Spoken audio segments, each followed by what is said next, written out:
partage d'un bout à l'autre du parcours et se faire chipper la victoire, pas juste la vie. 3 As, 19 et 6. Nous partons à Maison-Lafitte. C'est le premier groupe 3 de l'après-midi. 1200 mètres en ligne droite. 7 partants de 3 ans et plus. La grande favorite, indiscutablement, c'est Rosa Impériale. 2 courses, 2 victoires. La dernière au niveau listade à Maison-Lafitte, elle est tout simplement incontournable. Attendue, c'est le numéro 4, vu au top le 3 juin dernier. Deuxième d'un groupe 3 remporté par le très bon Insoft Courte. On va s'intéresser à Cerzeille. Elle est expérimentée, lauréate pour sa dernière tentative. C'était en date du 22 mai. Et puis la Benjamine, c'est Via Ravenna. Via Ravenna, c'est l'entraînement d'André Fabre, la montre de Vincent Cheminot. Et c'est le coup de cœur également de notre journaliste Florent Béas. Alors, elle est jeune, oui, mais elle a déjà gagné 2 fois, dont une fois à Maison-Lafitte en ligne droite sur un petit peu plus long. Donc, c'est peut-être une chance. C'est le bébé du lot. Elle n'a que 3 ans. À tout à l'heure.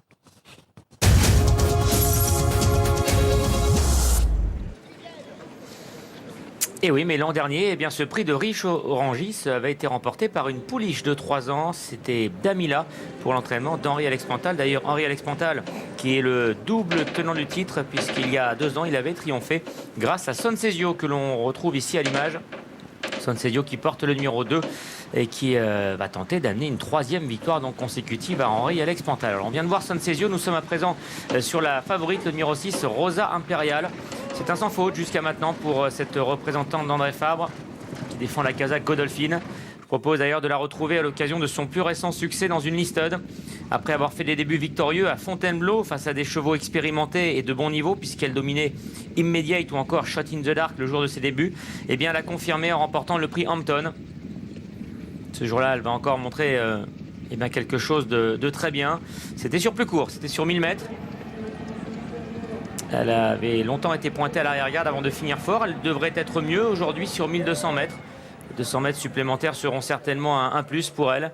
Voilà, maintenant, évidemment, elle a remporté cette listed. Elle monte de catégorie face à des chevaux eh bien, qui ont déjà les titres au niveau des groupes. Et je pense d'ailleurs à celui que l'on voit à l'image, le numéro 4, Attendu, qui est l'un des plus titrés, 2 fois vainqueur au niveau groupe 3. Il avait enlevé à l'âge de 2 ans le prix La Rochette. L'an passé, il avait triomphé dans le prix du Palais Royal. Alors, il n'a plus couru sur 1200 mètres depuis son début de carrière. Il a déjà gagné sur cette distance, mais à l'âge de 2 ans. Et il est donc raccourci, lui qui est plus habitué à courir sur les distances allant de 1400 mètres à 1600 mètres. En tout cas, il a remontré de la forme ces derniers temps. Avant cette 2e place de groupe, c'était un petit peu plus compliqué. Son papier était moins bon que l'année dernière, finalement. Et moi, je trouve que il a ses chances. La 1200 mètres, ça ne me dérange pas du tout pour lui. C'est un cheval qui a le physique en plus du cheval de sprint. Vraiment, c'est un cube. Il est très massif et il fait penser vraiment à un sprinter. Et dans sa manière de courir aussi, il a toujours montré pas mal de vitesse. Donc je ne suis pas très inquiet. Mais je pense que ça va être dur de battre quand même la Godolphin, Rosa Impériale. Elle est vraiment extraordinaire, hein. Débuter à 4 ans en gagnant face à des chevaux en plus de 42 valeurs. Ensuite, la dernière fois, elle était beaucoup plus en course parce qu'en débutant, elle avait du mal à suivre. Et finalement, la dernière fois, elle était beaucoup mieux. Elle est venue finir toute seule en pleine piste. Enfin, je crois que c'est vraiment une machine. Et c'est la pouliche de grande classe du lot, je pense. Alors, je me rappelle très bien, Miguel, puisque le jour de ses débuts, vous étiez à Fontainebleau.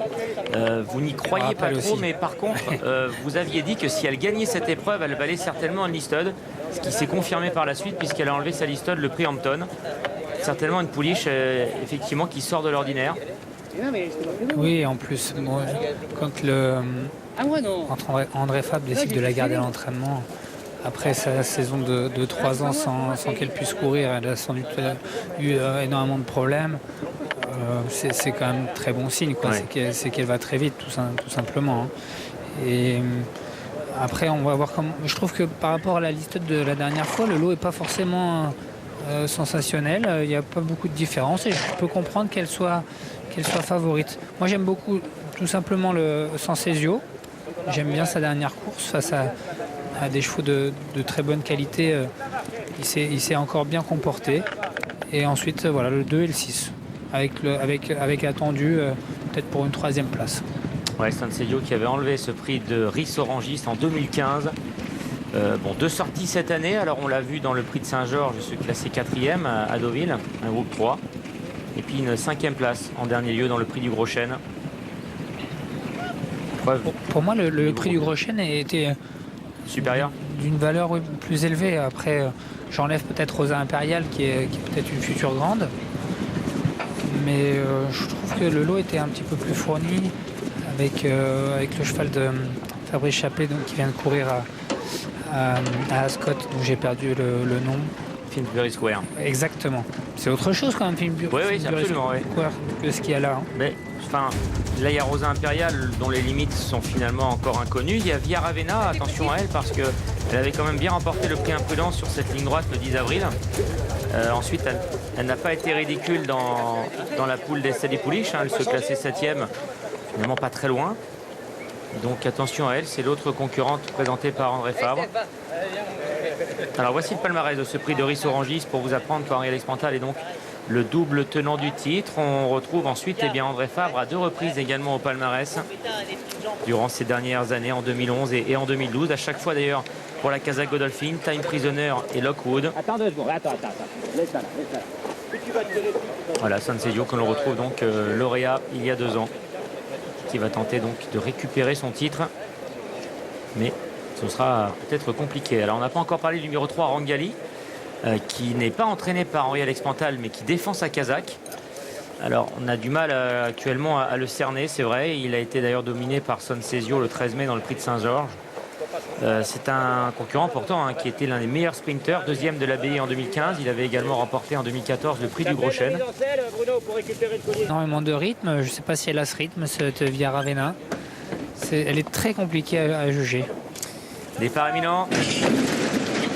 Et il s'élance pour le premier groupe de cet après-midi, le prix de Ris-Orangis, un groupe qui s'adresse aux sprinteurs, 1200 mètres à parcourir en ligne droite, avec le numéro 1, Love Spirit, qui est venu tout de suite se porter aux avant-postes, monté par Jean-Bernard Ekem en remplacement de Christophe Soumillon. Le numéro 2, Son Cesio, est dans son sillage, lui qui a remporté cette épreuve il y a 2 ans, attendu et 3e, aux côtés de Cerzé, la favorite Rosa Impériale. Le numéro 6 progresse pour l'instant en 4e position, devant Via Ravenna et Rangali, ces deux-là étant à l'arrière-garde. Toujours Love Spirit, le numéro 1 qui est le meilleur, devant Son Cesio et la favorite, le numéro 6, Rosa Impériale. Attendue patiente en 4e position, aux côtés du numéro 5, Cerzé. Quant à Via Ravenna, le numéro 7, elle est toujours avant-dernière, devant le numéro 3, Rangali.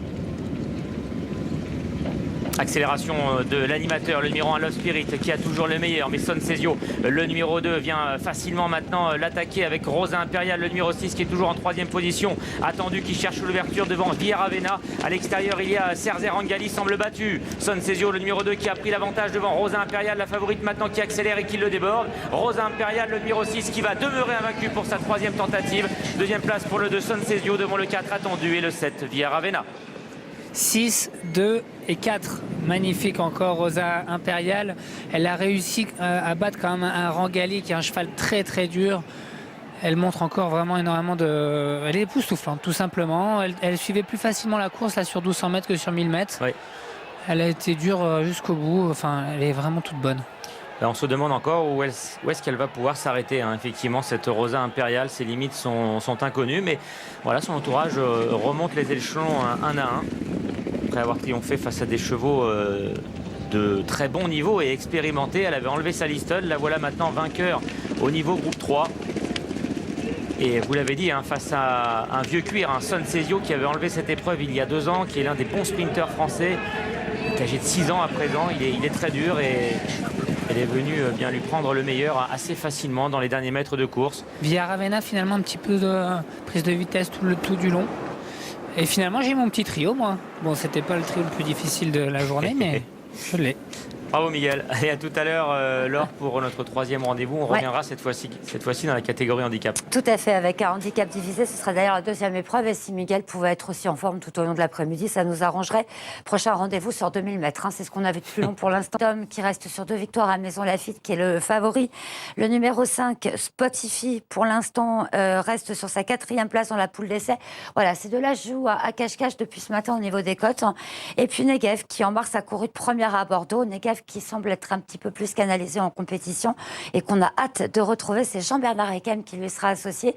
Il peut faire le show, il peut assurer le spectacle, il peut gagner aussi. On retrouve Miguel et Alex à maison. À tout à l'heure.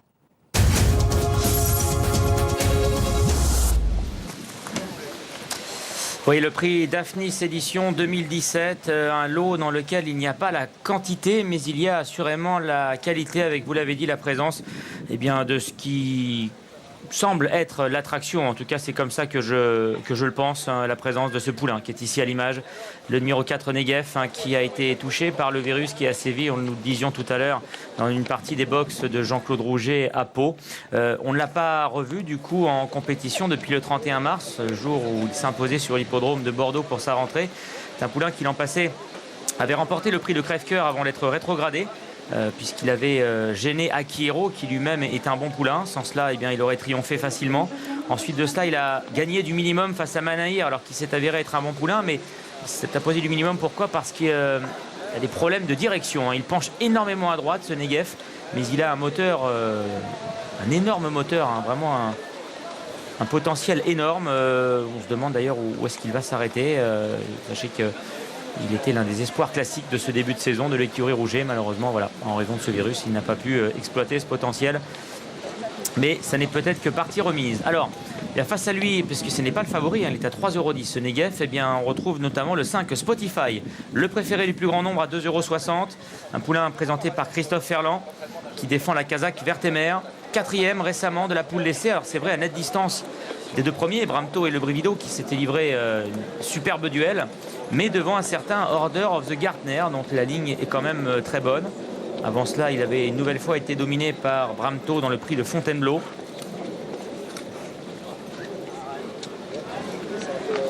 Et puis il y a ce numéro 2, Last Kingdom. Last Kingdom qui est très joué lui aussi à 2,70 €. Alors c'est un poulain invaincu cette année. Il avait débuté sa carrière par 2 deuxièmes places à l'âge de 2 ans. Mais cette année, il n'a pas connu la défaite en 2 tentatives. À chaque fois d'ailleurs à Maison Lafitte. À chaque fois sur la ligne droite. Là, ce sera 1800 mètres avec tournant. Donc il y aura 200 mètres supplémentaires. Sylvestre Le Souza est venu à 2 reprises. C'était le cas le 10 avril lorsqu'il a triomphé pour sa rentrée. C'était le cas sur ces images lorsqu'il remporte le 29 mai une course de niveau classe 1, le prix Malestrom Lake, où il va dominer Normandie Spirit, qui ne sera pas de la partie aujourd'hui. Alors, est-ce que cette épreuve est une bonne ligne pour ce prix Daphnis?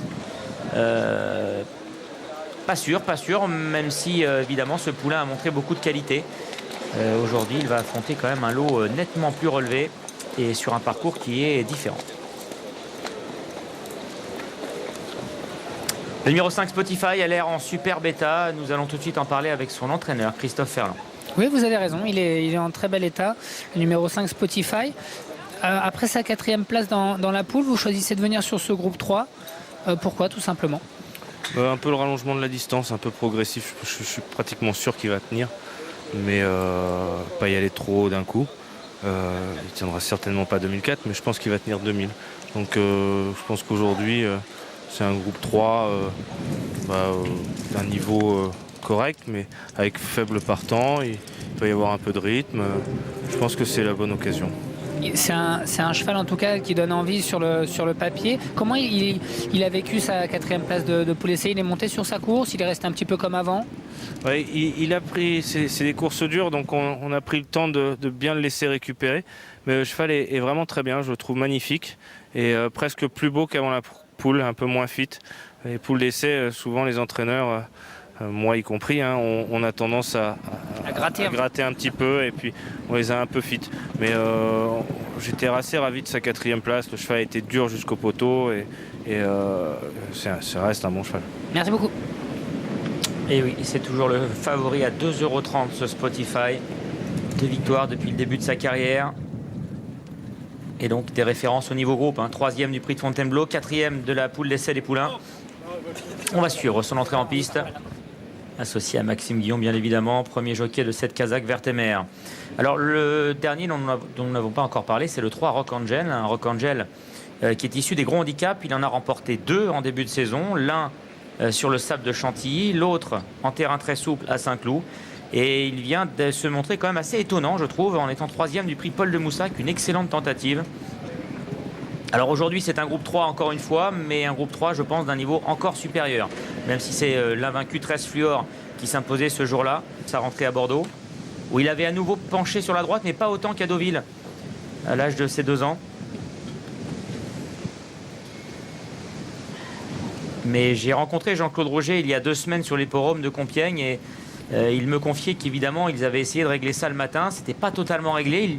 Il certainement encore penché un peu, mais il me confiait que sur ce parcours corde à droite à Maisons-Laffitte, ce serait peut-être pas trop dérangeant. Et dès lors, il va peut-être pouvoir utiliser son moteur. Sacré moteur, hein, ce Negev. Écoutez, moi je le voyais comme un cheval de groupe 1 en début de saison. Alors avec des problèmes de santé qu'il a eu, hein, il n'a pas encore pu le démontrer. Alors s'il veut aller au niveau groupe 1, ça passe par une victoire ici dans ce prix Daphnis, bien évidemment. L'écurie de Jean-Claude Rouget a pu quand même remporter de très belles épreuves avec Bramto, hein, qui a fait doubler poule d'essai des poulains Jockey Club. Et s'il n'y avait pas eu ce virus, eh bien ça aurait pu être encore mieux. Et notamment avec celui-ci, Negev, qui est à 3,30 €. C'est le 3e favori de cette course. 2,50 € pour le 5 Spotify. Alors après, il ne faudrait pas que la course soit trop tactique, hein, puisqu'ils ne sont que 4 en lice, malheureusement. Groupe de tête. Voici Last Kingdom. Et pendant que nous voyons, hein, ses concurrents tourner tranquillement derrière les stades de départ, on a aperçu sur le palmarès, on parlait de Tarif, justement, lauréat pour sa rentrée du prix Bertrand Dubreuil. Il avait enlevé cette épreuve il y a un an, associé à Yoritz Mendizabal. Quelques visiteurs également qui ont inscrit leur nom au palmarès, comme Master Carpenter ou Superplex. Jean-Claude Rouget m'a dit il est d'accord avec vous, si personne n'y va, il ira sans doute devant. En tout cas, c'est les ordres. Il n'est pas interdit d'aller devant, Jean-Bernard. Et il m'a dit qu'il était apte à faire une rentrée. De toute manière, il ne vaut mieux pas le contrarier, hein, Negev. Il est déjà assez compliqué à gérer dans la phase finale si en plus vous battez avec lui en début de parcours.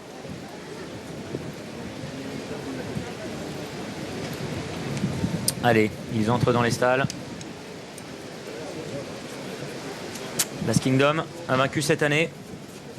L'entraînement d'André Fabre et la montre de Sylvestre de Souza, qui a fait une nouvelle fois le déplacement uniquement donc pour Last Kingdom aujourd'hui. C'était le cas, l'occasion, nous le disions, hein, des 2 dernières sorties de ce poulain. Allez, Rock Angel est le dernier à entrer dans sa stalle et on va pouvoir y aller.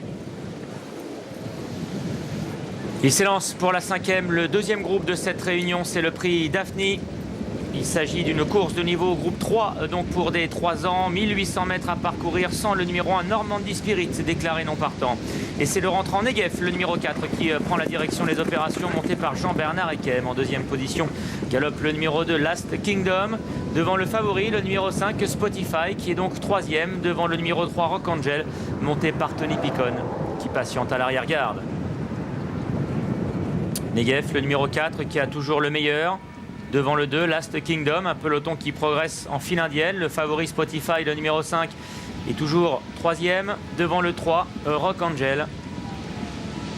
Alors que les concurrents vont dans quelques instants aborder le tournant. L'avantage toujours pour le numéro 4, Negev, monté par Jean-Bernard Ekem, qui contrôle l'épreuve. Le numéro 2, Last Kingdom, est dans son sillage. Tandis que Rock Angel, le numéro 3, vient de quitter le dernier rang et vient maintenant à la hauteur de Spotify, le favori.